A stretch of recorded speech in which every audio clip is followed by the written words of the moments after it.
interpretación del pasaje, porque ya al tener el título ya condicionamos la lectura y muchas veces cuando alguien pregunta de qué habla el pasaje, lo primero que nos viene a la mente es el título y es como que obviamos muchas cosas y vamos a ver que hay muchas cosas que dice el pasaje que obviamente el título no lo abarca y que a veces lo evitamos simplemente porque ya el título justamente nos condicionó. Entonces, aquí vamos a ver lo que es la entrevista que tiene Nicodemo con el Señor Jesús, ¿sí?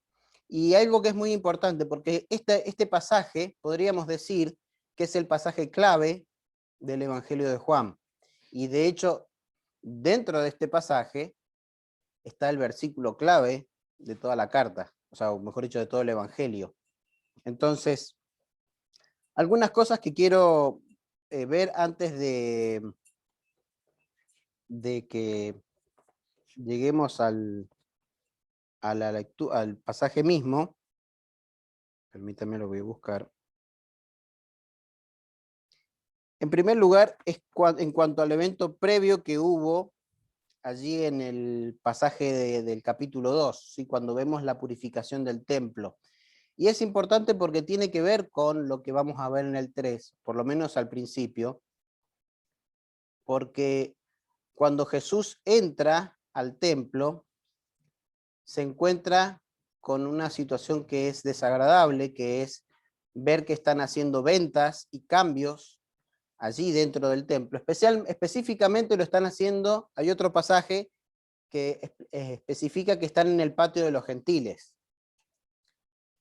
El templo en sí, el interior del templo, era exclusivo para el judío, para el varón judío. Solamente ellos podían entrar en ese lugar. Pero, digamos, todo lo que era el edificio en sí tenía un espacio que era el patio de los gentiles, que era el lugar para que aquellos que desearan acercarse a Dios, siendo no judíos, pudieran estar allí en contacto, no decir con Dios, pero sí con lo que se enseñaba y todo lo demás. Era un espacio que se había apartado para ellos, ¿sí? Porque justamente Dios había escogido a Israel como la nación que lo iba a proclamar en el mundo. O sea, no era una nación exclusiva con la que Dios iba a tratar y nada más. Dios quería darse a conocer a través de Israel. Y es por eso que este templo tenía este espacio, para que aquellos que no eran judíos y si quisieran conocer a Dios pudieran llegar hasta ahí.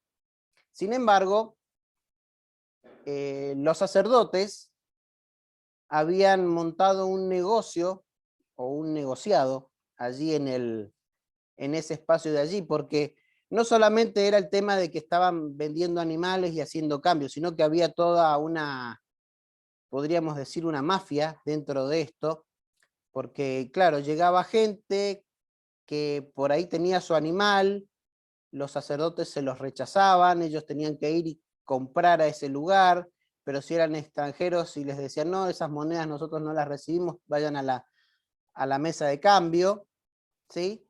O sea, imagínense, o sea, hace 2000 años atrás ya existían lo que nosotros hoy le decimos arbolitos, y entonces así también, y ahí también había un negocio, porque los cambios no eran al valor oficial, sino que le ponían el precio ellos. Entonces todo eso se había vuelto en un negocio propio de una corrupción que había en el sacerdocio, y fue eso lo que también hizo que el Señor se enojara. Entonces, obviamente tal escena llama mucho la atención de los religiosos del momento, y entre ellos estaban los fariseos.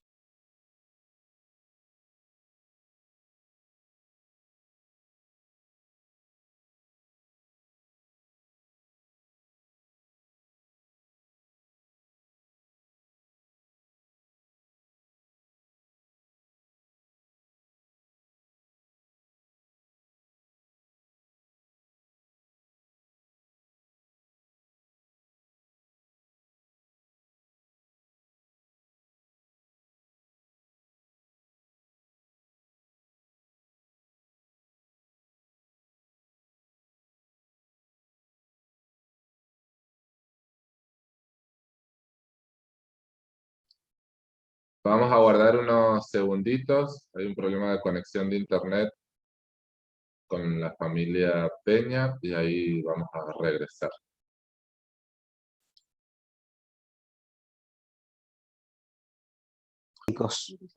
Evidentemente ya es hora de volver a la presencialidad.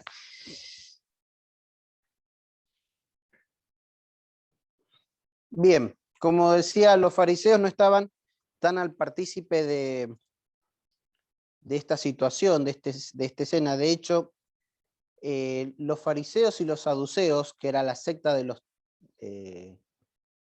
los sacerdotes, tenían muchas diferencias.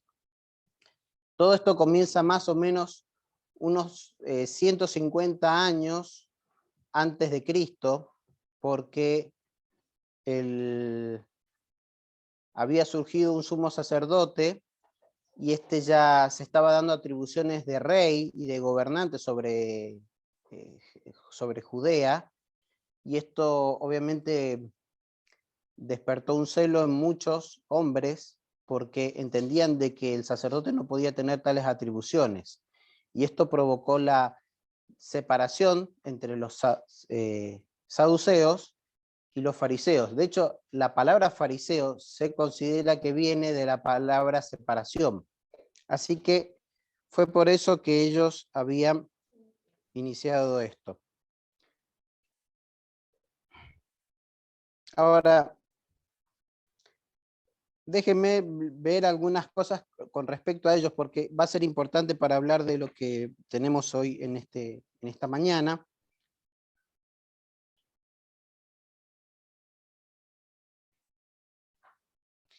Una de las cosas respecto de los fariseos es que ellos no eran líderes civiles o no tenían un liderazgo religioso trascendente, como muchas veces se cree, aunque ellos, por su situación o por el hecho de haberse en un momento opuesto a los saduceos y al vínculo que ellos tenían con el gobierno o con el gobernante de turno, les había ganado cierto favor del pueblo, debido a que justamente ellos evitaban el contacto con los gentiles. Entonces, para muchos eso fue algo muy loable, y lo fue aún durante el tiempo del Señor.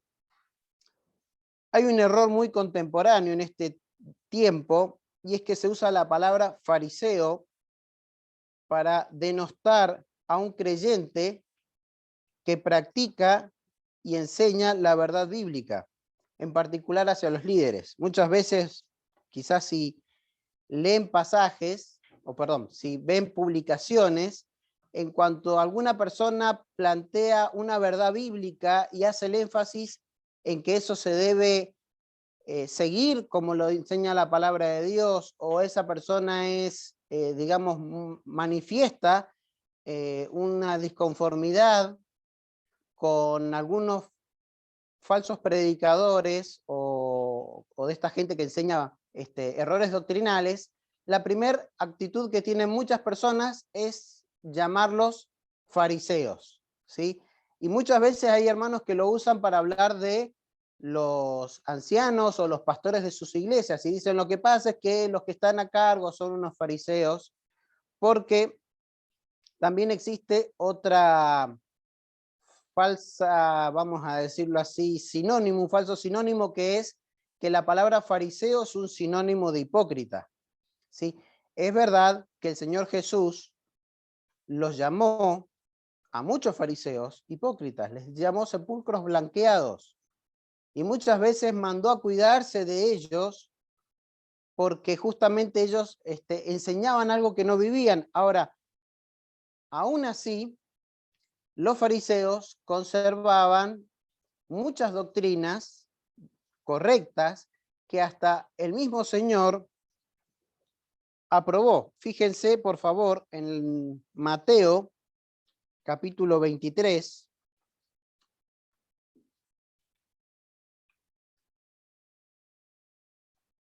versículos 1 al 3, dice así: entonces habló Jesús a la gente y a sus discípulos diciendo: en la cátedra de Moisés se sientan los escribas y los fariseos. Así que todo lo que os digan que guardéis, guardadlo y hacedlo, mas no hagáis conforme a sus obras, porque dicen y no hacen. Entonces, el problema con el fariseísmo no era la enseñanza era correcta. De hecho, como lo han visto los que estudian el libro de los Hechos, hay un momento en el que se arma una discusión en el Sanedrín, porque el Sanedrín estaba compuesto en su mayoría por saduceos y en una parte menor por fariseos. Pero cuando lo interrogan a Pedro, Pedro dice, bueno, a mí se me está juzgando porque predico acerca de la resurrección de los muertos. Y ahí es cuando se arma el problema, porque los saduceos negaban la resurrección de los muertos, pero los fariseos sí creían en eso. No solamente en eso, también creían en el infierno, creían en el Espíritu Santo, en los ángeles y en muchas otras cosas. Por lo tanto, el conflicto que tuvieron con el Señor no era de carácter doctrinal, sino que, como dice también la Escritura, mucha gente creía en Jesús porque veían en él que hablaba como alguien que tiene autoridad, no como los fariseos. Y acá no se refiere a una autoridad civil o legal, sino se refiere al hecho de que lo que Jesús enseñaba era algo que ya la gente había visto en su vida. Cuando él enseña de la oración, todos habían visto que él se apartaba a orar. Entonces, eso es un ejemplo. Entonces, el hecho es que Jesús enseñaba de lo que podía la gente evidenciar y dar testimonio que él vivía. Ese era el problema del fariseísmo. Ahora, aparece, luego de todo este suceso, y yo digo, debe haber sido como algo que les debe haber dado cierta satisfacción a los fariseos, aunque no eran amigos del Señor, pero haber visto la actitud y haber dicho, por fin alguien lo hizo, porque lo del templo para ellos también era algo que les molestaba. Y entonces aparece en escena Nicodemo. Ahora, ¿quién era Nicodemo? Según el pasaje, el versículo 1, dice, había un hombre de los fariseos que se llamaba Nicodemo, dice, un principal entre los judíos. El nombre Nicodemo significa vencedor del pueblo y por lo que dice allí, este Nicodemo también era parte del Sanedrín, era de los principales, o sea, de los más reconocidos.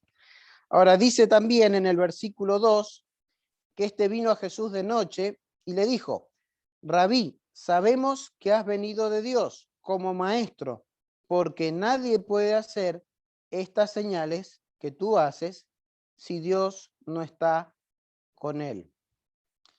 Permítanme en rápidamente quitar otro mito. Muchas veces cuando se habla de Nicodemo, se habla de como un hombre temeroso, miedoso, que muchos dicen, bueno, lo que pasa es que Nicodemo por su miedo al qué dirán, se escondió de noche y fue a Jesús. En realidad no es así. Y voy a explicar por qué. Jesús, para este entonces, ya había cobrado relevancia dentro del pueblo y dentro de la ciudad, ¿sí? Estamos en el capítulo 3 de Juan, pero Juan no sigue la cronología de los otros evangelios. Juan salta muchos eventos previos, ¿sí? Y se centra en el ministerio que Jesús hace especialmente en Jerusalén. Entonces, es por eso que ya no estamos hablando de los primeros días del Señor después de haber llamado a sus discípulos. Ya había pasado mucho tiempo. Ya el Señor era conocido aún por sus enseñanzas y sus milagros. Entonces, Jesús entrando, imagínense, la ciudad más grande de la región, mucha gente lo buscaba. Y es algo que se ve en otros pasajes, que lo buscaban por sus enseñanzas, para hablar con él, para que hiciera milagros a personas enfermas. Entonces, Jesús tenía, podríamos decirlo así, una agenda muy cargada en el día.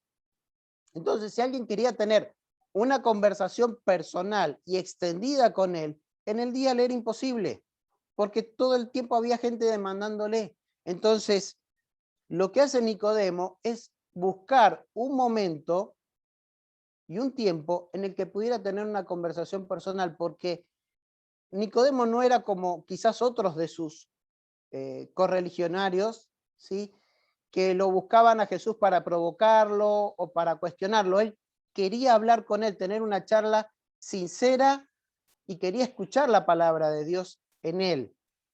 Entonces busca este momento cuando Jesús ya está desocupado y tranquilo, y entonces llega y le habla y le dice estas cosas, de que entiende de que realmente él viene de parte de Dios, porque dice las cosas que haces, no solamente lo que había pasado en el templo, sino todo lo que ya se conocía, su enseñanza, sus milagros.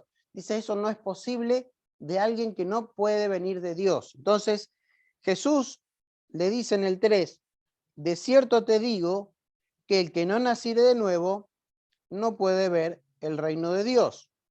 Entonces dicen 4, Nicodemo le dijo, ¿cómo puede un hombre nacer siendo viejo? ¿Puede acaso entrar por segunda vez en el vientre de su madre y nacer?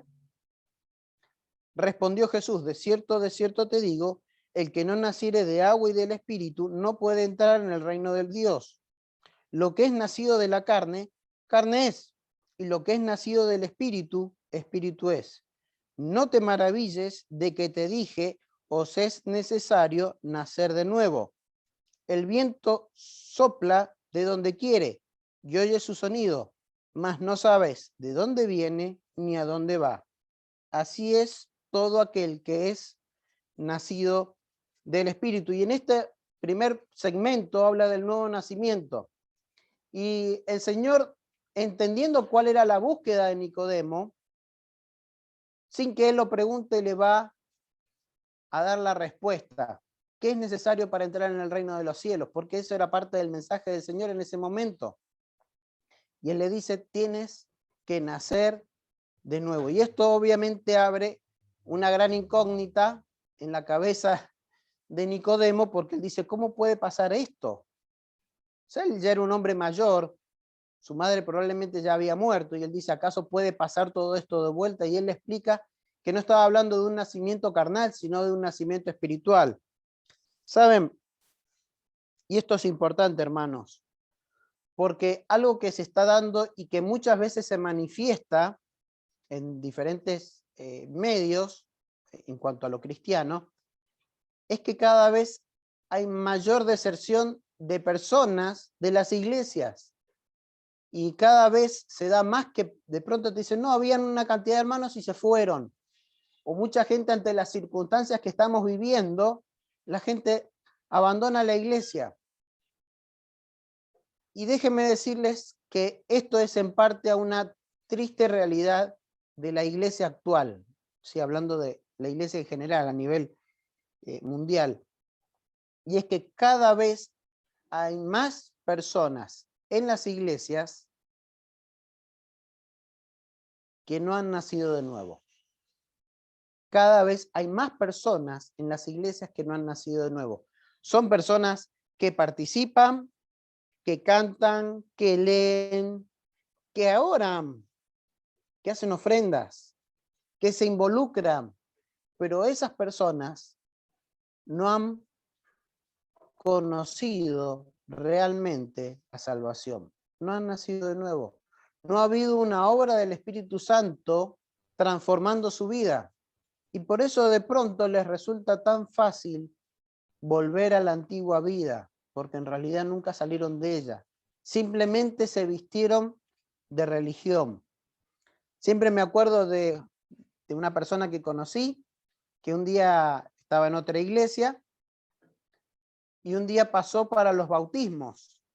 Y muchos se sorprendieron y ella explicó, había estado por muchos años en la iglesia, desde que era niña, era una chica, y hasta se había bautizado, pero un día, en una clase, se dio cuenta de que ella nunca había experimentado la salvación.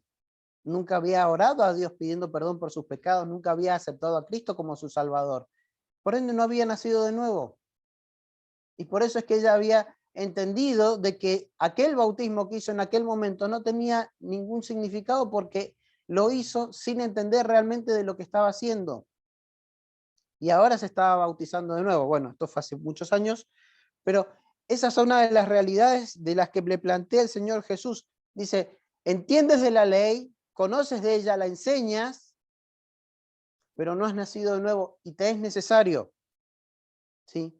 Entonces,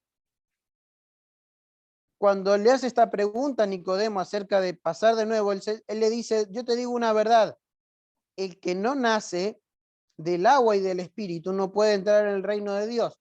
Y aquí el agua muchos la toman como el bautismo, y en realidad no es en referencia al bautismo, sino que acá el agua simboliza la palabra de Dios. O sea, lo que a una persona lo lleva a un nuevo nacimiento es el conocimiento de la verdad de Dios y la obra del Espíritu Santo en su vida, regenerándolo. Y por eso él le dice, no te maravilles, no te sorprendas de que te digo esto. Y le dice en el 7, perdón, en el 8, el viento sopla de donde quiere y oyes su sonido, mas no sabes de dónde viene y a dónde va. O sea, a ver, le está planteando algo real, algo que pasa en el día a día. Si uno siente el viento, uno lo puede escuchar o lo puede sentir dándole en la cara, pero uno no sabe de dónde procede, de dónde origina el viento, pero tampoco sabe a dónde va, hasta dónde va a llegar, a dónde termina. Y él le dice, así es el que es nacido de nuevo, o sea, es la vida eterna. No tiene principio, no tiene final. Así es el que nace de nuevo, adquiere la vida eterna. Ahora, en segundo lugar, le va a marcar una diferencia entre lo terrenal y lo espiritual, y es por eso que en el versículo 9, Nicodemo le dice, ¿cómo puede hacerse esto? Y Jesús le responde, ¿eres tú maestro de Israel? Le hace una retórica, claro que sí. ¿Y no lo sabes?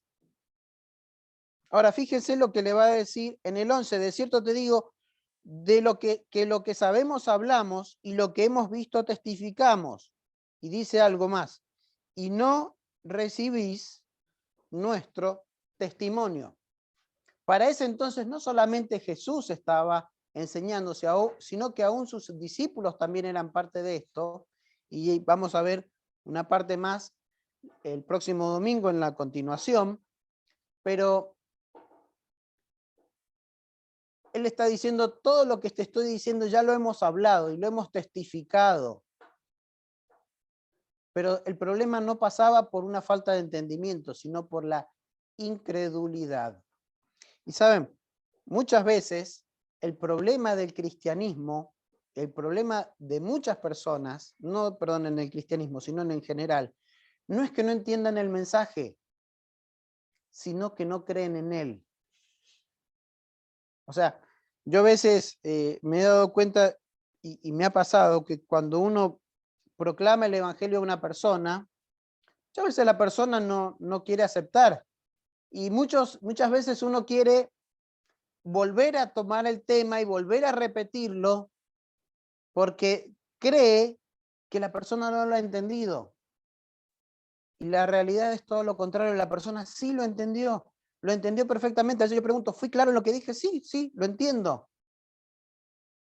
Pero no lo creen, no lo aceptan.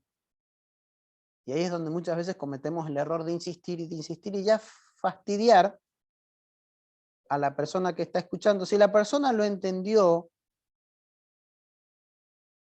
ya cumplimos con nuestra misión, porque nuestra misión es llevar el mensaje. Lo demás es obra de la palabra y del Espíritu Santo. Si esa persona decide no creer, ya tiene un problema. Y vamos a hablar en unos minutos de eso. ¿Sí? Entonces, él le dice, estas cosas pasan por un plano que no es el terrenal. Dice, porque si les he dicho cosas terrenales y no creen, ¿cómo van a creer si les dijera las celestiales? Y hace una aclaración muy importante. Dice, nadie subió al cielo sino el que descendió del cielo, el Hijo del Hombre que está en el cielo. ¿Saben? Este no era un mensaje terrenal, le está diciendo. Este mensaje viene del cielo. Y nadie ha subido a él, sino el que bajó del cielo, el Hijo del Hombre, el Hijo de Dios. Alguien dijo una vez que el hecho más notable de la historia de la humanidad no es que el hombre haya pisado la luna, sino que el Hijo de Dios haya venido a la tierra. Y muchas veces en la gente en su incredulidad niega todas estas cosas, pero la verdad, y esta es una verdad que cambia vidas. Siempre me acuerdo de un misionero, él era un hombre marroquí, de origen árabe, de hecho su familia descendía de los primeros, vamos a decir, misioneros del Islam que llegaron a ese país. O sea, él no era, vamos a decir, no era un de raíces árabes, africanas, porque Marruecos está al norte de África, él era de raíces del Medio Oriente, y sus antepasados habían sido los primeros en llegar con la enseñanza del Corán en esa región, y él era maestro del Corán, y en un momento tuvo una crisis con su fe, porque indagando encontraba cosas que no le cerraban, encontraba contradicciones. Y en un momento dice, me vi obligado por conciencia a cerrar la escuela que tenía y comenzar a estudiar los evangelios, cosa que para ellos era tremendo, o sea, era algo que a él le podía costar la vida. Y dice, llegando a este versículo, al 3:13, dice, cuando vi eso, me di cuenta de que mi sistema de fe era una mentira y no tuve más nada que hacer que entregarme a Cristo. Como les decía hace un momento, la división que vemos aquí en la Biblia en cuanto a versículos y títulos no es tan acertada, ya que el pasaje que sigue comienza en el 14 y no en el 16. ¿Sí? Y esto también es importante, lo que vemos a continuación es parte de la conversación del Señor con Nicodemo, no es una narración aparte, muchas veces lo vemos así por justamente la división. Y en el 14 le dice algo que Nicodemo conocía muy bien porque era maestro de la ley, dice, y como Moisés levantó la serpiente en el desierto, así es necesario que el Hijo del Hombre sea levantado, para que todo aquel que en él cree no se pierda, mas tenga vida eterna. Lo que le está recordando es un pasaje que está en el Pentateuco, cuando están en el desierto, y vez tras vez se levantaban personas en el pueblo de Israel y murmuraban contra Dios y se quejaban. Si había comida, si no había comida, si había agua, si no había agua, si había carne, si no había carne. Y entre tantas de esas murmuraciones, Dios los castigó mandando serpientes venenosas. Así que el que era mordido moría, pero no era una muerte rápida, sino que era dolorosa, porque el pasaje inclusive dicen que eran serpientes ardientes, o sea, son de esos venenos, nunca lo he experimentado y espero nunca pasar por allí, pero son esos venenos que producen gran dolor, como si te estuvieras quemando por dentro. Entonces, Moisés, como buen pastor, intercedió ante Dios por el pueblo una vez más. Y Dios le dijo, haz una serpiente de bronce, ponla en un poste alto y levántala. Y todo aquel que fuera picado y mira a la serpiente, vivirá. Ahora, aquella escena era algo que requería de fe, porque una persona que había, obviamente la picadura tenía que ver con un castigo por una murmuración, por un pecado contra Dios, y aquel que era mordido por la serpiente solamente tenía que mirar, y uno diría que fácil, no, porque el mirar implicaba un acto de fe, creer que el ver aquella serpiente iba a salvarle. Y el Señor le dice, así como la serpiente fue levantada allí en el desierto, así va a ser conmigo, para que todo aquel que en él cree no se pierda, mas tenga vida eterna. Y el Señor, hablando de sí en tercera persona, dice, porque de tal manera amó Dios al mundo, que ha dado a su Hijo unigénito, para que todo aquel que en él cree no se pierda, mas tenga vida eterna. 17, porque no envió Dios a su Hijo al mundo para condenar al mundo, sino para que el mundo sea salvo por él. El que cree no es condenado, pero el que no cree ya ha sido condenado porque no ha creído en el nombre del unigénito Hijo de Dios. Y el mensaje aquí está completo, desde el 14 hasta el 18. ¿Saben? Muchas veces este versículo, lo del 16, lo decimos cortado. ¿Sí? Yo, como les dije recién, el versículo 16 es el versículo clave del Evangelio de Juan. Sin embargo, muchas veces lo decimos solamente allí y pareciera que el resto del pasaje no tiene nada que ver y que ese versículo tiene toda la fuerza. Y no, no es así. Anoche veíamos, o la mayoría vimos, un partido de fútbol y nos alegramos con el resultado. Y vimos a un jugador en el que, vamos a decirlo así, muchas veces tenemos demasiadas esperanzas puestas y expectativas. Y fue figura dentro de la cancha porque hizo el último gol, pero además en los anteriores él fue el que hizo el pase preciso y la jugada para que el que anotó tuviera la pelota servida para entrar y hacer el gol. Ahora, ¿qué pasaría si a ese hombre lo pusiéramos solo en la cancha frente a todo un equipo completo? Bueno, obviamente no podría. No podría defender, atajar, atacar, hacerse los pases y todo solo, perdería. ¿Saben? Sé que es un ejemplo un poco absurdo por allí, pero cuando nosotros sacamos un texto de su contexto, lo debilitamos de la misma manera, porque este versículo solo tiene importancia, pero con todo el contexto adquiere muchísima más fuerza. De decir que Dios sí tuvo un amor tan grande por la humanidad que envió a Cristo para ocupar nuestro lugar y para que todo aquel que cree no se pierda, sino que tenga vida eterna. Pero aclara algo, que Dios no lo envió a él a condenar al mundo, sino para que el mundo sea salvo por medio de él. Y dice el 18, el que cree no es condenado, pero acá hay algo muy importante. El que no cree, dice, ya ha sido condenado. Todos nacemos con la naturaleza pecaminosa. Somos pecadores por naturaleza. Hay gente que dice, no, el hombre es esencialmente bueno. Mentira. El hombre es esencialmente falso, perdón, pecador. Entonces, nacemos con una naturaleza que nos aparta de Dios y que ya de por sí acarrea una condenación. Ya estamos condenados desde el día que nacimos, porque todavía estamos con el pecado sin perdonar. Y dice, si alguien no cree, ya fue condenado, ya la condena la tiene. Entonces, el creer en Jesucristo es lo que nos libra de esa condena.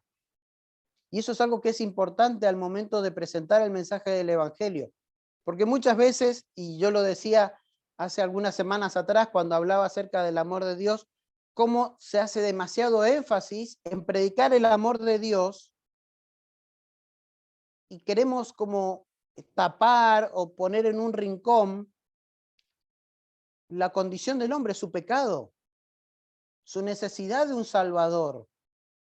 Decirle a la persona, ¿sabes? Yo fui pecador igual que vos. O mejor dicho, soy pecador igual que vos. ¿Con una diferencia? Yo confié en Jesucristo para salvación.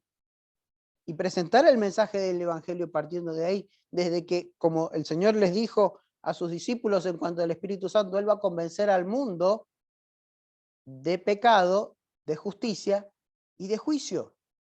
Entonces, es importante hacer énfasis en esto.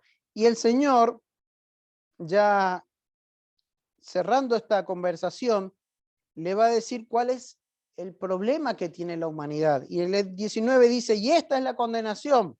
Dice que la luz vino al mundo y los hombres amaron más las tinieblas que la luz, porque sus obras eran malas. Déjenme decirle algo, hermanos. Vivimos en un mundo tapado de oscuridad que necesita de la luz, pero la rechaza porque lo expone. Seguramente alguno de ustedes se ha levantado un día de su cama muy temprano o de madrugada, ha entrado en la cocina y al prender la luz se ha llevado con una sorpresa desagradable. ¿Sí? Unos pequeños bichitos que aman pasearse por la cocina cuando está todo oscuro. Pero en cuanto prenden la luz, huyen. Aunque a algunos les causa repulsión y a algunos hasta miedo. Hay gente que ve una cucaracha y pega el grito. ¿Sí? Pero, bueno, así como la cucaracha odia la luz y se esconde y teme de la humanidad, así la humanidad le teme a la luz. No a la luz natural, no al sol, no a las luces, sino a la luz de la palabra de Dios. Porque si yo entro en un lugar oscuro, puedo atropellarme objetos o puedo no encontrar lo que busco. Y en cuanto prendo la luz, y la luz es buena, si abarca todo el espacio, ¿sí? Yo puedo encontrar lo que busco. ¿Sí? ¿Cuántas veces uno está buscando algo y no lo encuentra porque está a penumbras? Prende la luz. Ah, acá estaba, mirá, no lo había visto. La luz expone todo lo que hay. Y la luz de la palabra de Dios expone la realidad de nuestra naturaleza, de nuestra condición. ¿Lo hace para el cristiano? Sí, pero también lo hace para el inconverso, para el incrédulo. Y expone su verdad. Y esa es la verdad que rechazan. Y hoy vivimos en un mundo que cada vez más rechaza la verdad. Hoy relativizan todo. Hoy todo depende de cómo cada uno se percibe, de cómo cada uno se siente. Pero la luz de la palabra de Dios sigue siendo la misma y sigue exponiendo lo mismo. Y es algo que uno no debe rechazar. No estoy diciendo que hagamos videos en internet hablando mal o condenando a personas por sus prácticas, porque no es necesario, la palabra ya lo hace. No es nuestro llamado el denunciar a nadie, sino el exponer la verdad de la palabra de Dios, de la transformación que puede llegar a la vida de una persona por medio de Jesucristo, de un nuevo nacimiento. Y es por eso que dice el 20, todo aquel que hace lo malo, aborrece la luz y no viene a la luz para que sus obras no sean reprendidas. Cada vez más famosos a nivel mundial salen a rechazar la Biblia y dicen la Biblia no tiene autoridad para hablar de nada, ni de esto ni de aquello. Pero ¿saben cuál es el problema? ¿Por qué lo dicen? Porque ellos viven una vida que es reprendida por la palabra de Dios. Ahora, fíjense lo que dice el 21 más, el que practica la verdad viene a la luz para que vean, para que sea manifiesto que sus obras son hechas en Dios.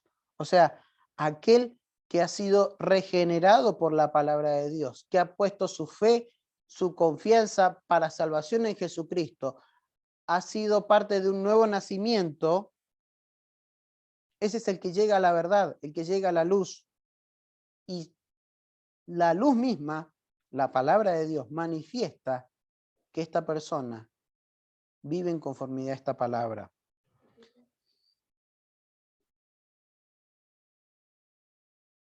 Ahora, ¿cómo, por ejemplo, pensando en la situación de Nicodemo, de un hombre que entendía de la palabra, pero vivía una vida religiosa y no entendía acerca del nuevo nacimiento?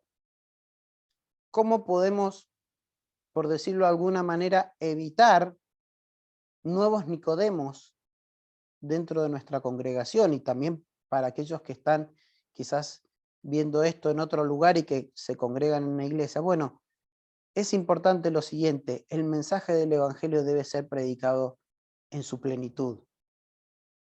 Debe hablarse de esto, del nuevo nacimiento. La persona tiene que a arrepentirse de sus pecados, de su antigua vida. Tiene que dejar eso de lado para ir a Cristo, para ir hacia la luz de la palabra de Dios. Creer en Jesucristo, en su obra, en su sacrificio, poner su confianza en Él para salvación y ser regenerado. Porque muchas veces pareciera, y no estoy hablando del grupo nuestro, sino en general, pareciera que estamos más preocupados en agregar gente a la iglesia que de guiar a personas a los pies de Cristo. El domingo pasado se va a hacer invitaciones, pero también se va a predicar el Evangelio. Hermanos, no estamos afiliando personas a un partido político, a un club deportivo, a un club social, no estamos tratando de vender ollas o envases plásticos a la gente. No tratamos de convencer a la gente que ser cristiano es lo más bonito del mundo. Estamos llevando la verdad, y esa verdad debe ser llevada tal como lo presenta la Escritura. Un pastor dijo hace algunos años atrás, dice, hoy queremos suavizar el Evangelio y endulzarlo para que la gente no se ofenda. Pero el Evangelio es ofensivo. Y si la gente se ofende, pues que se ofenda. En definitiva, viven su vida ofendiendo a Dios. No les va a hacer nada que se ofendan por unos minutos. ¿Sí? Llevemos la palabra de Dios como la palabra de Dios es. Y si la persona cree, amén. Y si no cree, nuestra tarea está cumplida, porque no es nuestra tarea transformar a las personas, ni convertirlas, sino llevarles y anunciarles el Evangelio. Que el Señor bendiga su palabra. Vamos a terminar orando. Gracias, Señor, por tu palabra. Gracias por este tiempo y haber podido compartir la verdad de tu palabra, de la necesidad de ser transformados por ella, de que todos conozcan la verdad acerca de tu Hijo, de su obra y de la necesidad que tienen, Señor, de conocerle. Señor, gracias por permitirnos un domingo más compartir de tu palabra. Te damos las gracias en nombre de Cristo. Amén.